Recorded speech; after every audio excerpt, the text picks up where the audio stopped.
Messieurs, donc ça vous a fait mal. Mais non, je plaisantais, c'était juste une manière de vous titiller un petit peu. Vous savez, d'habitude, lorsqu'un homme trompe, on accuse toujours sa femme, on cherche toujours à la faire culpabiliser. Ma chérie, peut-être que tu lui as pas bien fait à manger, peut-être que tu as porté un pyjama qui ne lui plaisait pas, peut-être que c'est parce que tu n'as pas appelé sa maman, etc., etc. Quand un homme décide de tromper, c'est simplement parce qu'il a envie d'assouvir à l'instant T ses plus bas instincts. Point barre.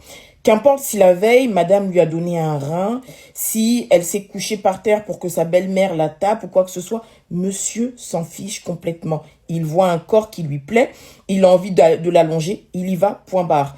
Et là, ça vous a piqué parce que les femmes qui ont été exposées sont des femmes à qui l'on donnerait normalement le bon Dieu sans confession. Des femmes insoupçonnables, des femmes de ministres, des femmes de députés, des femmes de chefs de la sécurité, des femmes bien sous tout rapport vestimentairement. Elles n'étaient pas extravagantes, elles n'ont pas de cheveux verts, pas de tatouages, pas de piercing. Des femmes que l'on voit normalement à l'église, des femmes que l'on prend en exemple. Et là, vous les avez vues, elles ne meurent pas de faim. Elles ne souffrent pas. Mais elles également se sont décidées à assouvir leurs plus bas instincts.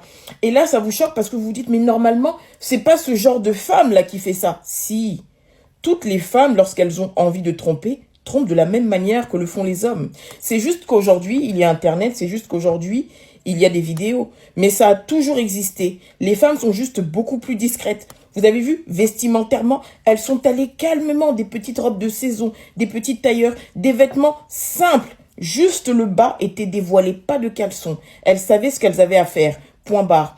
Donc, généralement, lorsque vous vous permettez de critiquer les femmes en disant « Peut-être que si monsieur t'a trompé, c'est parce que tu n'as pas fait ci, tu n'as pas fait ça. » Vous voyez comme ça fait mal quand on vous reproche la même chose. Peut-être que ces femmes-là qui sont allées tromper l'ont fait parce que leurs hommes ne leur donnaient rien, etc. Non. L'infidélité, ce n'est pas une question de prétexte. C'est une question de loyauté, c'est une question de dignité. Si vous avez de bonnes femmes qui vous aiment, elles vous seront loyales et ne vous tromperont pas, même s'il ne vous reste que 2 € sur votre compte en banque. En revanche, si vous avez des femmes libertines ou dépravées, qu'importe si vous leur achetez des maisons ou des voitures, si elles décident de vous tromper, elles le feront en leur âme et conscience. Rien ne retient ni un homme ni une femme qui ont envie d'être infidèles. C'est une question de choix.